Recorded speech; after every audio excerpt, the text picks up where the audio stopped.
আমি যে সিদ্ধান্তটা নিয়েছি একটাই কারণ, দীর্ঘদিন ধরে ক্যানিং পূর্বের মানুষ তার নাগরিক অধিকার হারিয়ে ফেলছে, তার ইচ্ছা আশা আশঙ্কা পূরণ করতে পারছে না। আর তার জন্যই এবার সর্বশক্তি নিয়ে ক্যানিং পূর্বে ঝাঁপিয়ে পড়তে চাই। ক্যানিং পূর্বের প্রত্যেকটা মানুষের নাগরিক অধিকার, তার গণতান্ত্রিক অধিকার যে ভোট দেওয়া, নিজের ভোট নিজে দেবে, সেটা তারা দীর্ঘদিন ধরে পারেনি। সেটা করানোর জন্য আমি উদ্যোগ নিয়েছি। আমি জিতি হারি এটা বড় কথা নয়, কিন্তু ক্যানিং পূর্বের মানুষ, সে হিন্দু মুসলমান, বড় লোক ধনী লোক, মধ্যবিত্ত গরিব লোক, দিন মজদুরের লেবার, বস্তি থাকা মানুষ আর বিল্ডিংয়ের মানুষ সবাই যেন নিজের ভোট নিজে দিতে পারে, সেই ব্যবস্থাপনা তৈরি করার জন্য আমি জোর গলায় বলছি ক্যানিং পূর্বে এবার আমি দাঁড়াবো।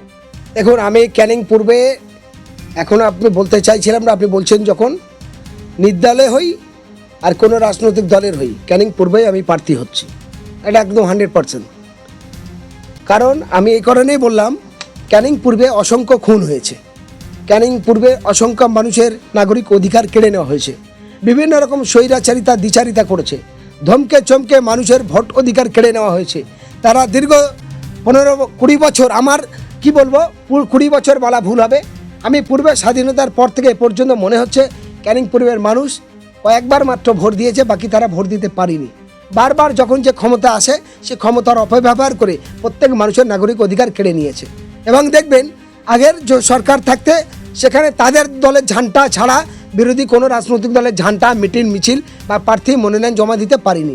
এখন তৃণমূল পিএঠে, তৃণমূলের ক্ষমতা আসার পর বিগত 15 বছর কোনো বিরোধী দলের এজেন্ট বসতে দেয় না, বিরোধী দলের ঝান্ডা লাগাতে দেয় না, বিরোধী রাজনৈতিক দলের নাম লিখতে দেয় না, বিরোধী দলের মনোনয়ন জমা দিতে দেয়নি। ফলে এই দ্বিচারিতা রয়েছে।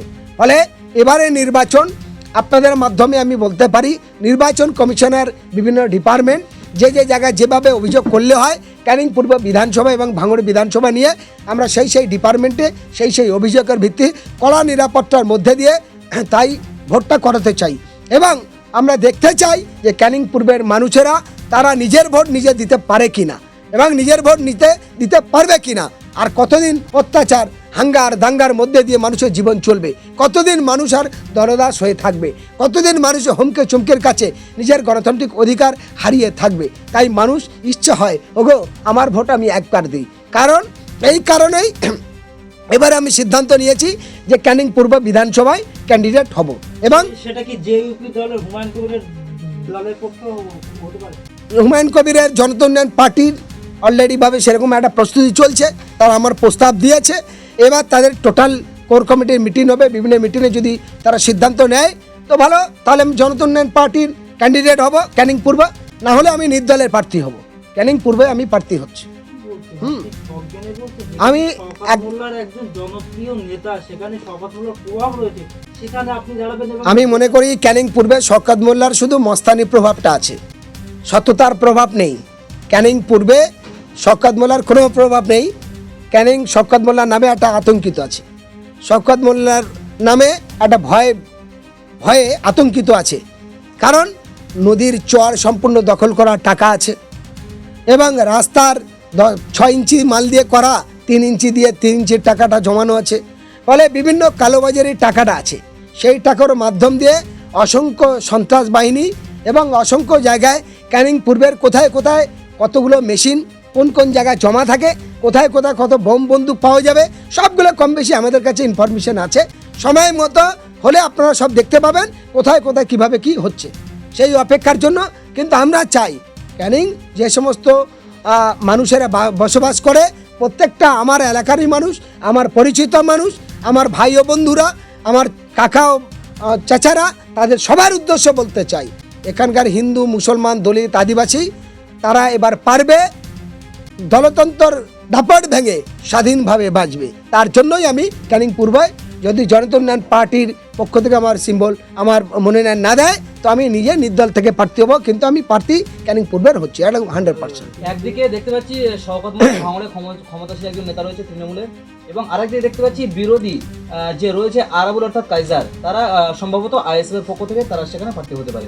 সেখানে আপনি আবার বলছেন প্রার্থী হবেন আপনি? হতে পারে ক্যানিং পূর্বে। হ্যাঁ, তো আমার যেটা আছে, কেউ না কেউ তো একজন ক্যানিংয়ের আইএসএফের প্রার্থী হতে পারে, ভাঙড়েও প্রার্থী হবে।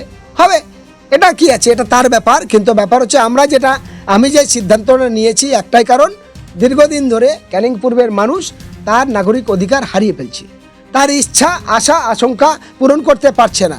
আর তার জন্যই এবার সর্বশক্তি নিয়ে ক্যানিং পূর্বে ঝাঁপিয়ে পড়তে চাই। ক্যানিং পূর্বের প্রত্যেকটা মানুষের নাগরিক অধিকার, তার গণতান্ত্রিক অধিকার যে ভোট দেওয়া, নিজের ভোট নিজে দেবে, সেটা তারা দীর্ঘদিন ধরে পারেনি। সেটা করানোর জন্য আমি উদ্যোগ নিয়েছি। আমি জিতি হারি এটা বড় কথা নয়, কিন্তু ক্যানিং পূর্বের মানুষ, সে হিন্দু মুসলমান, বড় লোক ধনী লোক, মধ্যবিত্ত গরিব লোক, দিন মজদুরের লেবার, বস্তি থাকা মানুষ আর বিল্ডিংয়ের মানুষ, সবাই যেন নিজের ভোট নিজে দিতে পারে, সেই ব্যবস্থাপনা তৈরি করার জন্য আমি জোর গলায় বলছি ক্যানিং পূর্বে এবার আমি দাঁড়াবো। কিন্তু সেখানে ক্যানিং পূর্বে যদি আইএসএফের ক্যান্ডিডেট দেয়, তাহলে সেখানে একটা ভোট অন্তত আইএসএফ করবে, সেইখান থেকে আপনি জিতবেন কতটা আশাবাদী? দেখো, আমি ক্যানিংয়ের আশাবাদী এই কারণেই, মানুষ দেখবে কার কি ক্ষমতা আছে এবং কোন প্রার্থী কী করতে পারে, তার উপরেও তো অনেক ডিপেন্ড করে। ভোটে অনেক দিন অনেক মানুষ আসে আর অনেকে যায়, ভোটে অনেকজন দাঁড়ায়, কিন্তু তার কতটা রাজনৈতিক সচেতন এবং নাগরিকদের জন্য, সাধারণ মানুষের জন্য কার কতটা কি অবদান এবং তার কতটা কি শক্তি, সেটা মানুষ বিবেচনা করবে, সেটা জনগণ বিচার করবে না, সেটা তো আমি বলতে পারবো না। এটা জনগণ যাকে ভালো বুঝবে তাকে ভোট দেবে। কিন্তু ক্যানিং পূর্বের বিভিন্ন অঞ্চলের আমরা বিভিন্নভাবে সোশ্যাল ওয়ার্কার হিসাবে যে কাজগুলো করেছি বা করি, মানুষের বিভিন্ন রকম যে আইনে পরিষেবার দিক থেকে দেখি বা অন্যান্য বিষয়গুলো, সেটা অতীতে অনেক রাজনৈতিক দল তা করেনি বা দেখেন না। আপনি হঠাৎ করে এই সিদ্ধান্তটা কেন নিলেন যে আপনি ভাঙড়ে প্রার্থী হবেন? ভাঙড়ে নয়, আমি ক্যানিং পূর্বেই প্রার্থী হব।